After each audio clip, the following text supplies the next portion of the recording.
आज अक्षय तृतीया 3.5 मुहूर्तापैकी एक मुहूर्त आहे. हिंदू सणांमधील महत्वाचा दिवस आहे आणि आजचा विशेष आहे की श्री विठ्ठल रुक्मिणी मंदिरामध्ये देवाला जो नैवेद्य दाखवला जातो त्याच्यामध्ये आमरस दाखवण्याची सुरुवात आजपासून होते. ऋतुमानानुसार आणि नक्षत्रानुसार हा नैवेद्य दाखवला जातो. आपल्या सोबत सगळे नैवेद्य दाखवणारे पुजारी मंडळी आहेत.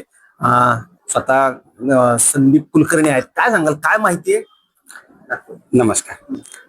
आज अक्षय तृतीया. सर्वांना अक्षय तृतीयाच्या खूप खूप शुभेच्छा. आज अक्षय तृतीयेपासून ते वटपौर्णिमेपर्यंत देवाला महानैवेद्यामध्ये आमरस देवाला दाखवला जातो. आमरसाचं महत्व असं आहे की उन्हाळ्याच्या काळामध्ये अक्षय तृतीयेपासून आपण सर्वांनी आंबा खातो, तर यथा देहे तथा देवे या उक्तीप्रमाणे आपण आज अक्षय तृतीयेपासून ते वटपौर्णिमेपर्यंत देवाला वेगळा पदार्थ म्हणजे आमरसाचा पदार्थ देवाला नैवेद्यामध्ये ऍड करतो. आपण हे साधारणतः किती दिवस असतात, म्हणजे किती दिवस आपण महिना दीड महिना हा आमरसाचा नैवेद्य देवाला असतो. एकंदरीत ज्या आपल्या नियमास परंपरेनुसार ऋतुमानानुसार हा नैवेद्य दाखवला जातो.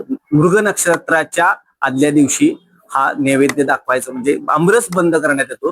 ज्याप्रमाणे जी आपली परंपरा आहे, संस्कृती आहे, ते अत्यंत त्याचं जे काय आखणी झालेली आहे ते सायंटिफिक, आध्यात्मिक सर्व दृष्टिकोनातून अत्यंत चांगल्या प्रकारे ही केलेली आहे आणि त्याचाच प्रत्यय देवाला नैवेद्य दाखवताना सुद्धा येतो.